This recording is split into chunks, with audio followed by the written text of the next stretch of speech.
I went to college to do accountancy, and I was put in this halls of residence with loads of art students, and I was like, what am I doing? These guys are like questioning everything, and I've never questioned anything. So I started doing photography as a kind of hobby, but with the intention of going to college. And I just realized very, very quickly that I was a really bad documentary photographer, but I was really good at making people feel comfortable when I was taking their photographs. So over the course of 2 years at college, I kind of started to drift towards portrait photography. And as I did more of it, the better I got at it, I suppose. A lot of people feel very embarrassed in photographs and they feel uncomfortable. So if you kind of not, if you're not sort of adding to that, fueling that, you're kind of like displacing or like, you know, bursting the bubble and going, it's only a photo, you know, it's not rocket science. Taking photographs isn't rocket science, I always say. Photographs they're moments in time, and I think that they have the ability to capture an essence of somebody or an essence of a moment.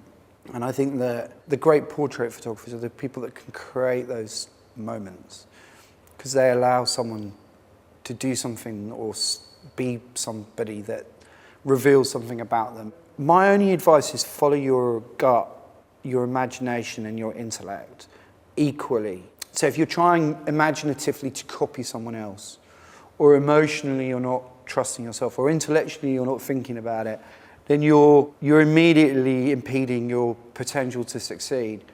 Because all of the work that I've become well known for and successful for is not the commercial work that earns me money. It's the work that I've done personally. What it all comes down to is this ability to not only get your work out there, but get your work seen. Unless you're on some level connected to promoting your work, then people aren't going to see it.